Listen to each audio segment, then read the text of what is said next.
mission Whoa, whoa, focused. whoa, whoa, whoa. Well, I know, man. I know. Wait a minute. We're supposed to be talking about other people. Holy ground. I know, man. Out of my business. That's right. Brad. Welcome back, everyone, to the podcast. It is so good to have you back. We are an almost perfect. What are we, Brad? I'm sorry. Whatever. We make it, man. And action.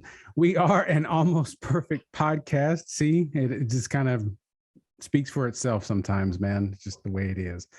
And we are in Corpus Christi today. Brad says it's raining where he's at. Hopefully I'll get some more of that later on today. But I am John. Good to be with you. And of course, Brad is here. Brad, how are you doing this morning, brother? Doing great, man. It just stopped raining. Sorry, man. We don't have any more rain. That's it. Maybe it's inching over here. It could be. There you go. Yeah. Wade and Tom, they are MIA. I'm not sure what they're doing, but I'm sure they're having a lovely time without the two of us, brother. So how was worship yesterday? Worship was good. We had a really good time. We had good attendance, and we had folks that were excited about what was going on. So Amen. Things are starting to pick up again. Fall season is starting to come alive, you know. We start new Bible studies, we start new Sunday school classes and all those kinds of fun things. So, yeah. Do you guys do curriculum Bible studies, or do you do your own kind of thing? Yes. Yeah. I've been doing, we're starting up Disciple. We've been doing Disciple since I've been here, and they've done it before I got here, but it's, you know, every time you do it, you get a new crop of folks who've not done it. And then you get the folks that have said, you know, I took that 100 years ago and I don't remember it, so I'm going to take it again. And I'm going to, if you're gluttons for punishment, go for it. But this fall, we're picking up Disciple 4, and we're, you know, Under the Tree of Life, I think is what it's called. And then the yellow one? The yellow one, yeah. And then Jesus in the Gospels. We're going to pick that one up. Yes. And then on Tuesday nights, I do not really a podcast, but an online Bible study. And we're taking a book of the Bible and we're just going through it a chapter a week. And we are on chapter 14 of Romans now. So we're about done with that. Oh, so you started easy, Romans. Yeah. Well, you know, actually we started a little easier than Romans, but this is where we are right now. Okay. Very good. Yeah. So it's been fun. We got a good turnout. I get about 15, 20 people each time. And we do it online. And of course, you know, you have your online fun stuff like, can you hear me? I can't hear you. Where are you? Why ain't your picture working? And so it's a lot of fun. Get you some of this stuff, man. It livens up everything when you add this to Bible study. That's right. I need to do that, man. There you go. Mm-hmm. Our Bible study right now, we have a Sunday school class that we stream live. Wow. From our church office, and somebody else actually leads that. He prepares for it. Matter of fact, I thank God for him, because when the pandemic started, he never stopped his class. They stopped meeting. Yeah. He kept preparing, and he just mailed everything out every week. Awesome. So I like people that do that. Self-starters. I know it's wonderful. And so a few months ago, before the end of the year, I don't even remember how long we've been doing it now. But anyway, he and I meet in the office and we just have a live discussion of his lesson, and we kind of go back and forth. That's cool. 30 minutes. It's pretty cool. Yeah. And then we do a Zoom Bible study on Wednesdays, and that kind of depends what we do. I would love for every church to do sermon groups. I think they're so valuable, invaluable actually. And a sermon group is just, you know, a study time based off of the week's message that you just heard. Okay. So we prepare for that every week, and we have that on our website and everything. And sometimes Did you do that before you preached or after you preached? Sometimes I would do before, but now I would, you know, when we put the sermon out, after it's done, after the worship service done, we do it afterwards. Oh, okay. Okay. So kind of a review of what's going on. Kind of a review. So we have the reading, and, you know, I tell people reflect on the reading, who, what, when, where, why. And then there's some personal reflection questions that we include, and then there's some generic questions and everything. So yeah, it's meant to be a review. And then when we get together as a group, let's talk about what we heard God say to us. I think that is so invaluable to the life of the church, building up church. Because you know how it is. Keeps it right there. I mean, otherwise they forget it 10 minutes after it's over. Exactly. If they have to talk about it during the week, there you go, man. We're going to get them. We're going to get them. That's right. It's our evil plan to make sure they hear the good news. Anyway, speaking of good news, golly, Brad, we were, I'm sure you did as well. Talking, great. It's raining over there. I don't know. It's cloudy over here. I'm hoping. I'm sorry. I didn't mean to interrupt you, but it's getting loud. So what was I talking about? That's the story of my life, man. I hate it when that happens. Preachers come along, interrupt each other, and can't do anything. It happens all the time. Since I can't remember what. Okay, no. I'm looking at the picture. I'm going to talk about in a second, but yesterday in church, is tumultuous a good word to describe our world right now? Right? I think it's an understatement. Yeah. Oh my gosh. Chaotic at best. It's oh my gosh. I mean, I'm thinking about the earthquake in Haiti. Right? That's a few, I think 1,300 people last count. Yeah. Lives. And that's not. And then some. And there's a whole bunch missing. Whole bunch still missing. That has nothing to say about how the whole, area is messed up, right? How everything that's been lost and the way they have to rebuild. And of course, Afghanistan, if you're seeing the pictures this morning. Oh my gosh, Kabul, and there's a member of our church whose fiance is a civilian contractor over there and hasn't heard from him in a week. Wow. And it's creating a lot of panic because usually he's in contact with her, every 2 days, and it goes 7 days, and what's going on over there is kind of really. So we've been in deep prayer for her and for him and for all those folks going on over there. And and the Christian faith has been underground forever, and it's even worse now because there is no underground. Right. And that's sad. Yeah. It's heartbreaking in some way. I don't know what to think about all of it, certainly, but trying to figure out how the church can respond. What should we be doing as a church? And then even here at home, to mask or not to mask. Yesterday we got this news that the school districts were going to impose the mask mandate, but then the Texas Supreme Court said, no, you're not. I don't know how it's all. It's such a mess, man. I was just thinking about. We talked about it a little bit in church. How it seems so overwhelming. Like how can little old me do anything? Yeah. And how do we function?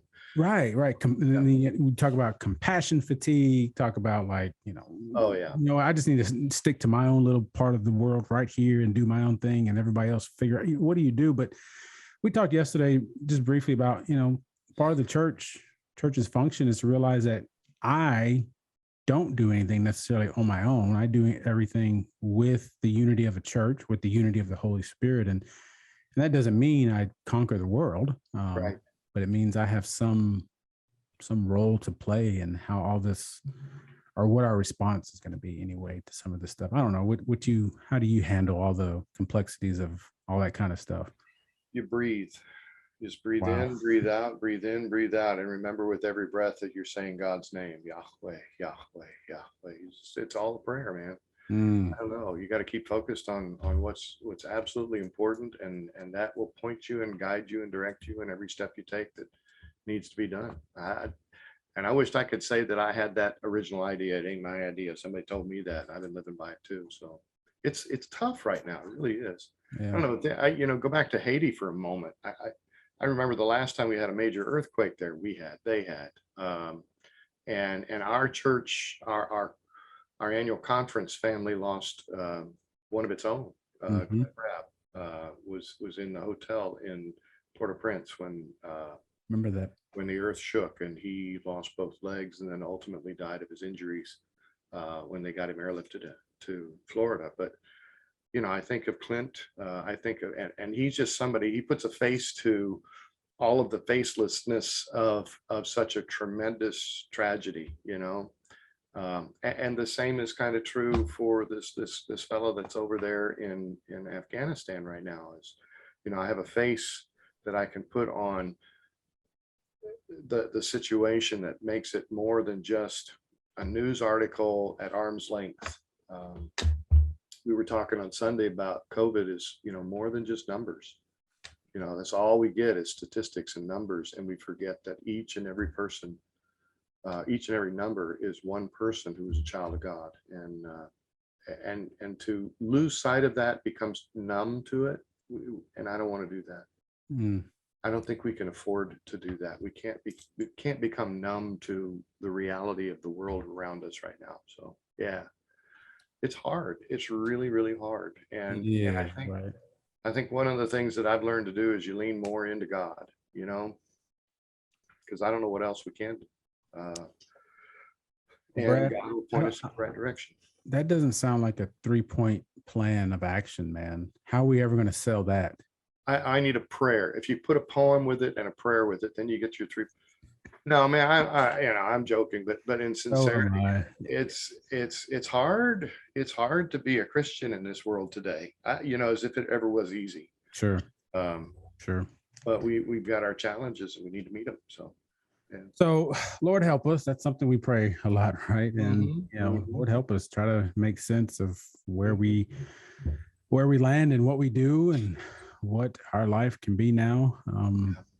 Yeah, it is hard, and that's my point as well. I hear people just say, "Well, all you have to do is." Well, yeah, okay. Hope you sell your book, brother. But yeah, right. Let's talk about the realness, the messiness, and the real struggle of what we walk through and how we handle things. So with all that being said, and let me clean off my camera. I see the dust up top. Sorry. With all that being said, so much seriousness. On top of me now.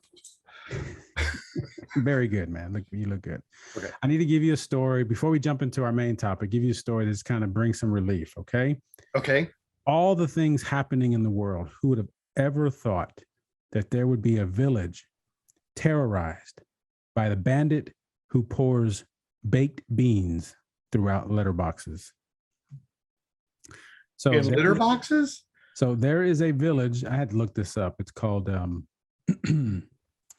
Surrey. Do you know where Surrey is? A village of Walsh. That's southwest of London. I had to look that up. So hour and a half or so. So there's somebody's, I don't know, running throughout town several weeks now and just throwing baked beans everywhere. Okay. Exactly. I'm looking at a car that's covered, one side, the driver's side is covered in baked beans, and you see the baked bean juice running down the windows. And and I love this. Somebody I think was just happy. This was written by a reporter named Joe Roberts. I think he was just happy that he got this story because he got to write this line. Cops are now urging anyone with information to spill the beans. Oh, I can't help but believe that this is some 7-year-old kid whose mother is making him eat baked beans and he's rebelling. This is, he's just running around going like, I'm not going to do this. I'm not going to do that. And he's just throwing them up against the wall, or something. And now he's gone out into the world. And now you just can't stop, right? You just can't stop, man. You do it once, and the thrill of throwing the beans just gets you. Telling you. There's another picture. No getting away from it. That's right. There's another picture here. There's 4 cans of beans laying on the ground with beans everywhere out on the doorstep, and it's hilarious, man. I mean, it's not. It's stupid, but it's a waste of beans for one thing. But it's a waste of beans. Now, I'm not. All these starving people over there, and. Oh, 3rd grade me would have gotten in trouble if this had been me, in elementary school. I'm not a big baked bean guy, but don't throw the beans. Yeah, I know, man. So beans are all over the residents' front doors, they're all over the cars, they're all over the street. Oh gosh. Oh. I just thought with all this going on, so much seriousness going on, let's laugh a little bit. And the next time you see a can of baked beans, or you go put your fork or spoon in your beans, just know there's somebody out there who has a different plan. I'm telling you, sharing the wealth is a whole new, Now, of course, when they catch this guy or gal or guys and gals, you know what that means, right? They're going to get canned. They're going to get canned because they'll have been a has-been. That's right. But All right, Brad, let's get serious for a second. You know, this is a serious podcast. We didn't tell you Absolutely. that when you first applied for the job. Which is my serious face. That's right. We talked about that when we first started. What we wanted to do is we want to laugh at least once, Yeah, and we want to edify the church. That's what we've said we want to absolutely. do since episode 1. And so I think we've done a little bit of that. So let's talk a little bit about We're 43 this week. Is that right? this I've lost is count. episode number 43. Yes, sir. Wow, Very what a good. call. Yeah, pretty good. Who have ever Paying thought? attention. Okay, go ahead. So I read an article this week. I sent it to you guys. Let me pull it up here. I have it somewhere. And I'm not too much interested in this particular article, but a lot of our friends may be. There's a man. His name is Josh Harris. Josh Harris is, For you to say. yeah, is most well known for writing the book. I think was that the late 90s. Yeah, something like that. I never read it. Kiss Dating Goodbye. Where's it at? Is that what it is? Yes. And he several years ago acknowledged how his work, what he wrote, and sort of what he was a part of was kind of hurtful and created some of the dangerous stuff that came out of the purity culture. Okay. As a result, in part, probably some other things as well, he came out, I guess it was last year, that he went through a process of deconstructing his faith and consequently left his faith, right? And now this article is talking about he's selling a course to help people learn how to step by step deconstruct their faith, which that's kind of what we're going to talk about today. But the other part of this, for those who felt like they were hurt by his book, he's offering the course for free. I have a little trouble with the course itself and offering the course, but that's not really what I wanted to talk about. What I don't think would be very helpful, Brad. What I want you to help me do is talk about what this idea of deconstructing faith is, because I feel like that's something that if people haven't heard over the last few years in the news, when one of these high profile celebrity Christians kind of turns away from their faith because they quote unquote deconstructed their faith, that us in the pews, we need to have a good idea of what that means. Yeah. And, you know, kind of where we come from. And, you know, I don't know, deconstructing our faith, it sounds kind of scary, sounds kind of bad, dangerous. I mean, how do you approach that? What does it mean to deconstruct faith, Brad? We were talking about this just a little bit ago before we went on the air here, and I think one of the things that happens for most pastors going to seminary is the very first step in seminary is to deconstruct what you brought to seminary. And the idea of deconstructing is just like what it sounds like. You start taking it apart piece by piece and examining all of the pieces and how they fit together, how they don't fit together, what's broken, what needs to be replaced, what needs to be rethought, what needs to be reimagined, re-envisioned, and reapplied back to the whole. So deconstruction is not a scary word. Don't think of it like that. I mean, unless you are not an auto mechanic and you find yourselves elbow deep in your transmission, that's not what this is about.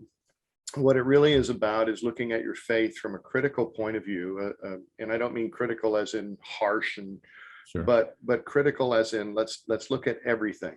And let's examine what it does, what it means, how it influences us in our belief systems, and on and on. So deconstruction is not a bad thing. As a matter of fact, I think it's a very good thing. Part of what we can learn from that is where did we get the ideas that we have about our faith? Where does that come from?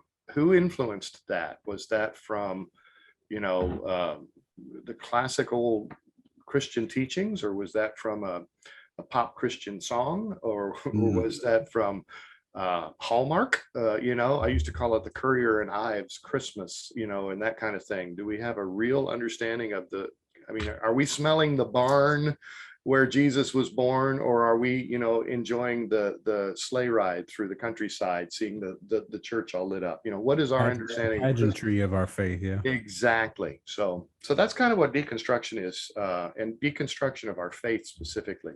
So yeah. it's a good topic, and it's something that I think we all should be doing on a regular basis over and over again. Yeah, when I was preparing to go to seminary, and even before, I mean, I knew I was going to go, but even years before, I had people tell me, well, when you go, don't let them ruin you. Yeah. And I Right. think part of the sense was don't let them do exactly what you just said they're Mhm. going to do, Brad. Right. But I'm glad they ruined me because I Yeah. needed to. I don't know if they ruined you. I think what they You did didn't is, know me before, Brad. Let's oh, just well, there you go. Okay, this is true. This is true. no.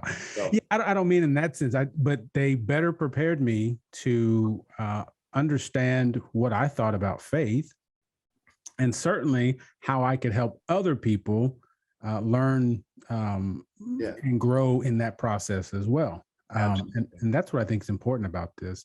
And the other aspect of this, it comes out in the article, is that, this idea of deconstructing faith is nothing new at all.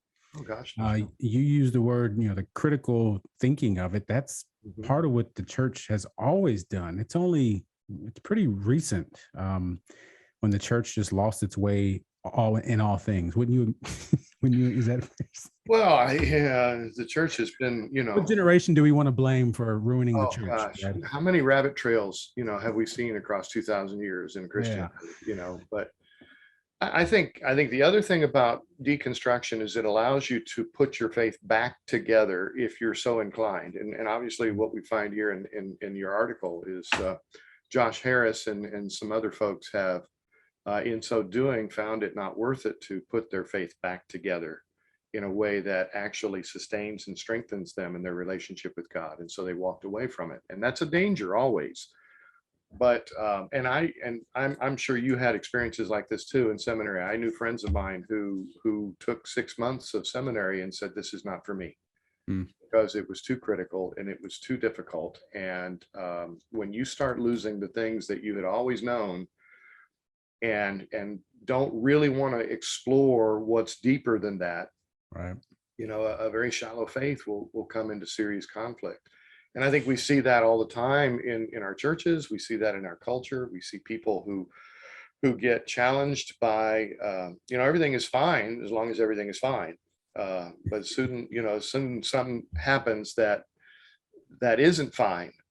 Life is challenged, life is threatened, or we're confronted with mortality, or we're confronted with serious grave illness, or life-changing events, tragedies and such. All of a sudden life is not fine, and the faith that we used to have is pretty threadbare. And what deconstruction allows you to do is to seriously put it back together, to reconstruct it in such a way that it has stronger foundations, stronger underpinnings that will hold it together even when those things happen. And Jesus said something about building your house upon sand and on rock, and there's a lot of people that build their faith on sand. Mm, you know yeah, and I have to call out people like us, right? Because I feel oh like yeah. um, pastors and church leaders, we are the ones that allowed that to happen, right? We Yeah. Yeah. gave you Sunday sermons that made you happy you came, that didn't challenge you, that didn't prepare you, Right. and certainly didn't point you to sort of a transformational aspect of grace.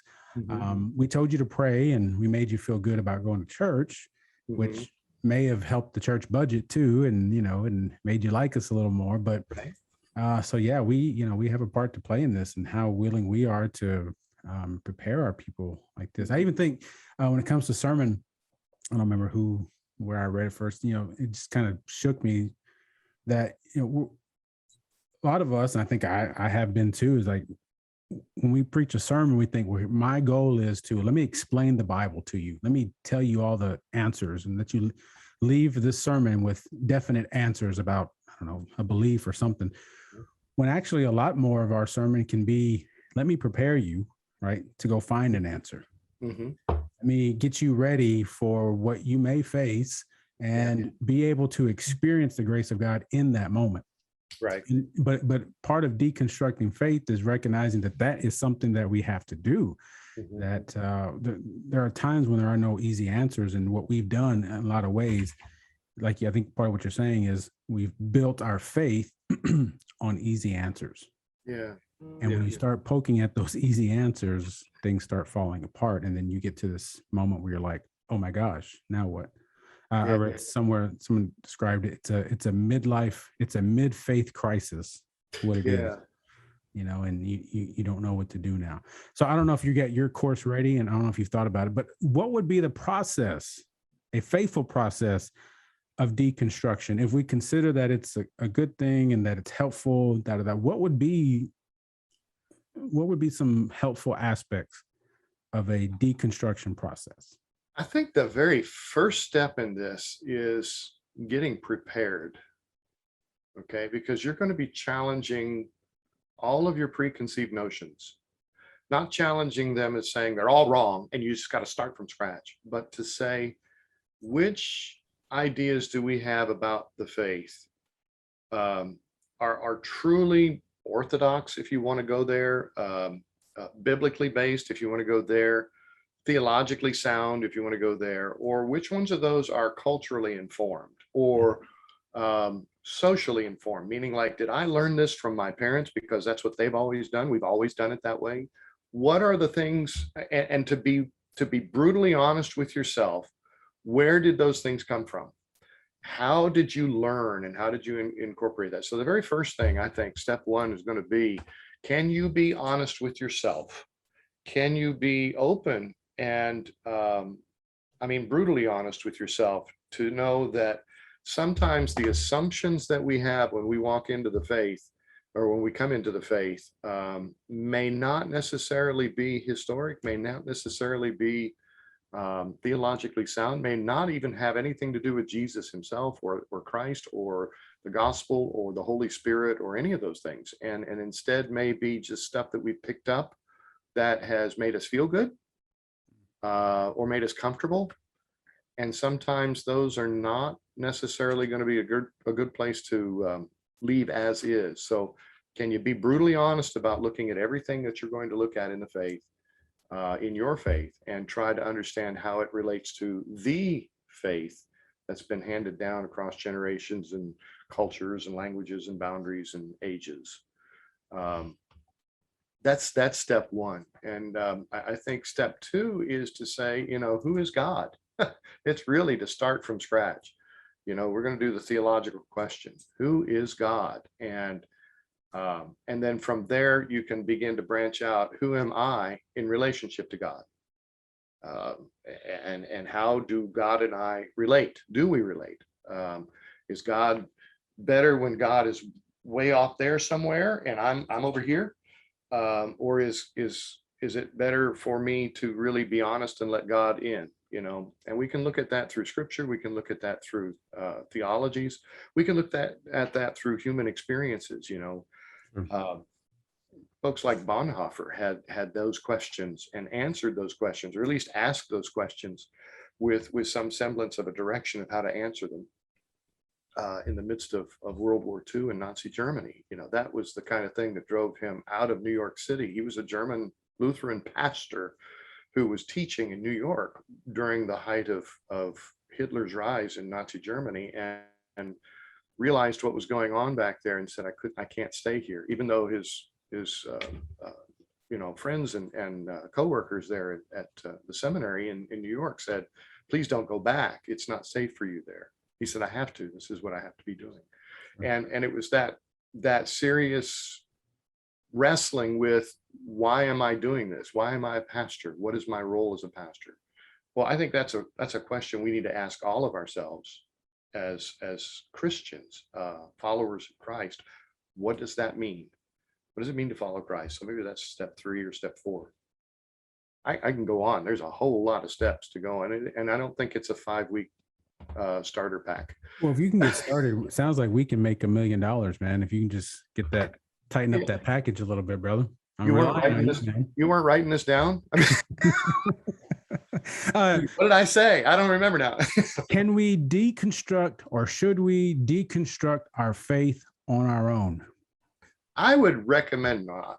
I would seriously recommend not, because I know, it's like trying to get from point A to point B, and you've never been through the distance between A and B, Hmm. and you don't have a GPS, and all the maps that you have are not going to take you from point A to point B.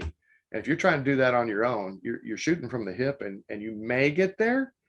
There may be a lot of pitfalls in the way, but if you have somebody to go with you on that journey to deconstruct and then to reconstruct, I think that's the biggest issue that's missing in this article. And the height of the deconstruction era is the fact that we fail to reconstruct. Yeah. What does a solid foundation of faith look like? Yeah. So I do it in company with people. I think you have to, because you don't know who is God. Oh, God's the big guy in the sky. I'm happy with my answer, right? It's generic, but that's kind of what happened. You get comfortable, you get happy with your own answer, right? And having someone else to kind of go back and forth and challenge you on what you're saying, I think is important.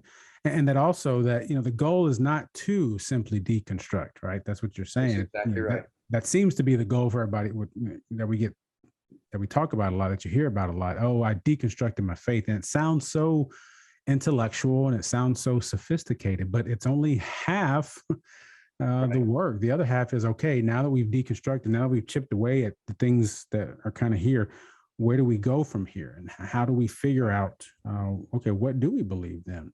Right? Yeah, how do we see ourselves in the light of what we understand about God and the mission of a church, all those kinds of things. So yeah, the objective is not just to deconstruct the faith and get rid of everything you believe.